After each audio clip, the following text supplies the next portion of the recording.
Well, good Friday morning and welcome to Let's Chat. We are almost to the weekend, but before we get the weekend started, we've got a busy show. We're going to introduce you to river drifters on the Tennessee River, some door hinges that could help save your life in the event of a home fire, and we're heading back out on the deck with Jamie Brenneman. So sit back and let's chat.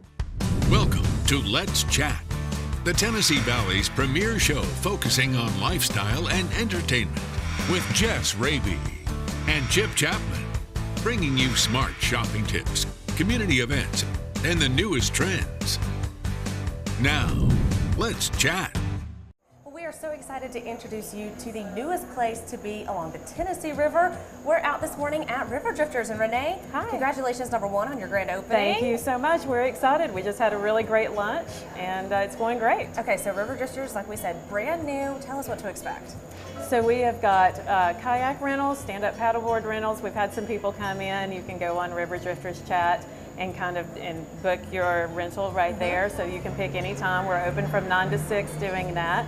And then we've got a great bar and some great food and a full menu and local craft beer, so you can come in and eat and then go out, or go out on the water and come in and grab some lunch or dinner. So it's something for everyone. And it is. I do want to reiterate that you mentioned a full menu, so give me a preview of the menu. I've been seeing the food and it looks amazing. Awesome, yeah, everybody's kind of loving our menu.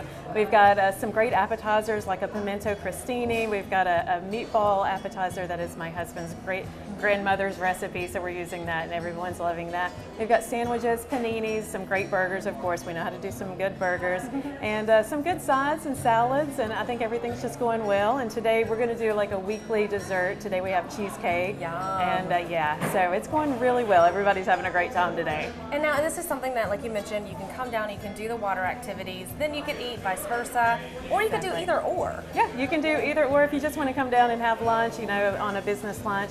We're only 15 minutes from downtown, 10 to 15 minutes. So 2.2 miles down off of Suck Creek, so we're not far. Come down, have lunch with us, and come back on the weekend, or come back later in the afternoon and grab a stand-up paddleboard, grab a kayak, go out, come back and have a beer. And you know, it's just, we're looking for everyone to have a really good time. Make a good afternoon out of it. Exactly, Now talk to me a little bit more about the kayak and paddleboard rentals. And okay. I know some people maybe are still new to paddleboarding, but you're going to be able to help us out if we've never tried it. Yes, if you've never even done it before, and I've only been out a few times, but I mean, it just takes a little while to get used to that. But if you've never been out, come in. We have our safety launchers. They're going to show you how to do everything. How to get out there, where they're going to take you out on the water. They're going to make sure that you feel comfortable before they put you out on the water. So you're going to feel good about it. And then, like, if you even want us to go with you, there's going to be somebody that'll go with you for a little while. And we do have a boat where we can come and pick you up if you get downriver and you just don't have the strength to come back. Call us and we'll come and pick you up. So it'll be good. And now, is this an activity that all ages can participate in for the whole family? It is. I have a 2-year-old daughter, and we have tandem kayaks, and we've got some kayaks, so she sits with me and we go out. And then we actually had a gentleman, he had to have been in his 70s, and it was his first time the other day he came by. And we kind of like showed him, he's like, I'm going to come back and do this. So I think it's great for all ages. It's a really relaxing sport. It is. And we've had a lot of people that want to come out and do like the yoga on the water.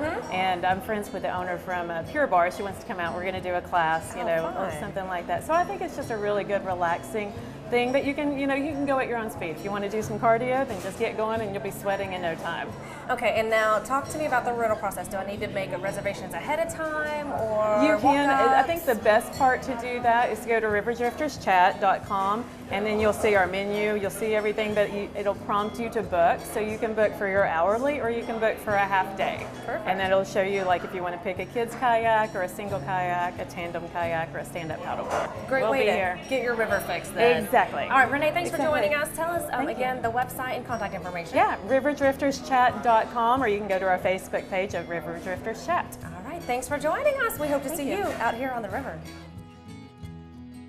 So on July 1st, the brand new hands-free law went into effect in the state of Georgia. Here to give us a few more details and tell us how we can adapt to that law is Robert with the Governor Highway Safety Office. Thanks for joining us. Thank you. Thank you for having us. All right, so tell me a little bit more about this hands-free law. It doesn't seem like it's anything new, but it is.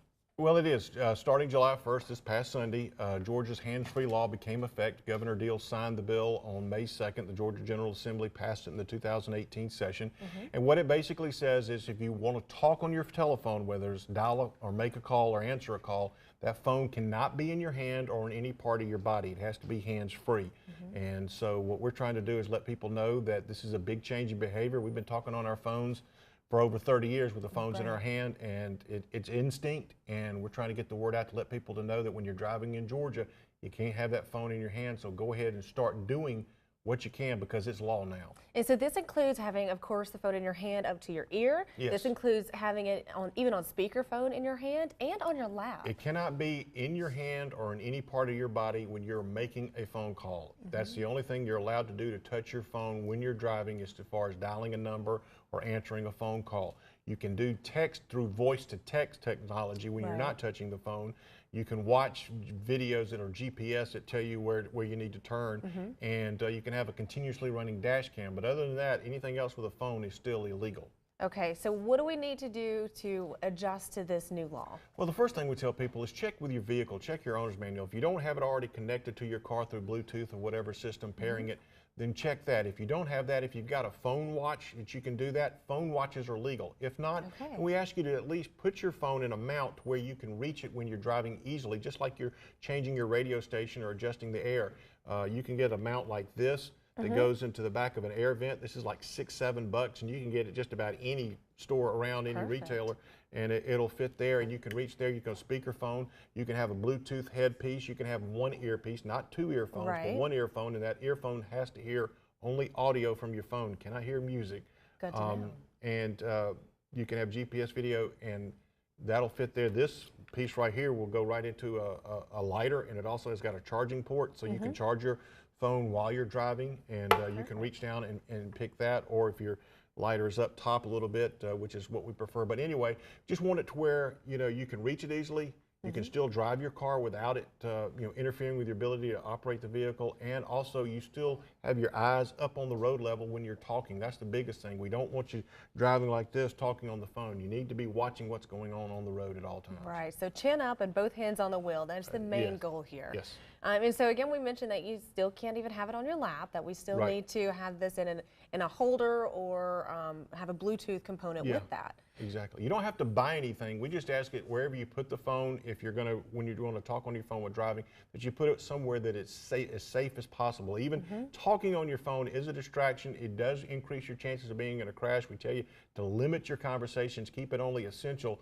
Anything else can wait till when you're parked. But if you do have to talk on your phone, do it as safely as you possibly can. Right. Well, I was always told, if you do need to take that phone call, if you can pull off to the side of the road or into a parking lot somewhere. If you're legally parked, you can do that. I mean, and that's, the shoulder of the road, completely off the road, a rest area, a shopping center parking lot. Those are all great places to go and handle a phone call.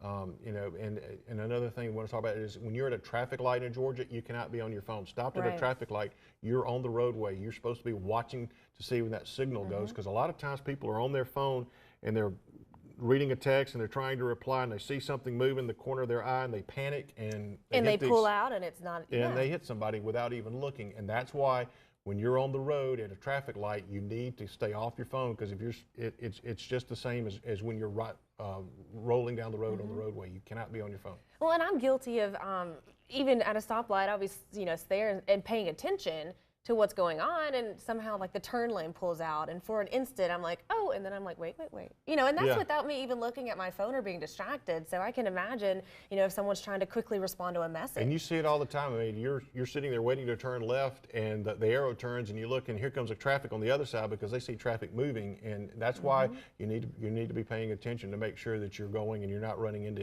anyone else. Okay, so again, you don't have to purchase an adapter if you don't want to, or purchase a Bluetooth component, but then you will have to pull to the side of the road and put your vehicle in park to take the call a normal way.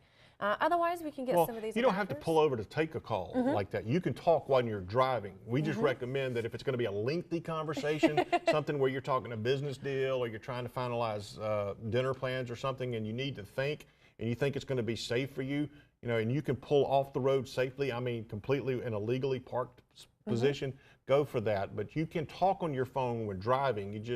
We just recommend you keep it to essential conversations. And we can't have it in our hands. We can't have it in our lap. You cannot have it in your hands or any part of your lap. Perfect. All right. Thanks so much for sharing these updates with us and sharing some ideas on how we can adjust. And we have a website that's got all the information. It's called headsupgeorgia.com, Okay. headsupgeorgia.com. I know we got a lot of viewers here in Tennessee and Alabama that come in and out of Georgia, and when you're driving in Georgia, you need to be hands-free, and we know that people will want to do that. Right, you'll still get us regardless of the tag. We don't want to pull people over. We just want you driving safely, and we just believe that when people Absolutely. put the phones down, and it will also eliminate any chance, or, any excuse for anybody has for doing something that's been illegal in 8 years, as far as text, emails, and social media. That's still illegal even when hands-free. We'll be less distracted and focused on the road. That's what we want. All right, again, thanks so much for joining Thank us you. and sharing these options with us now that this new law is in effect. Visit their website for a little bit more information, and we'll be right back on Let's Chat.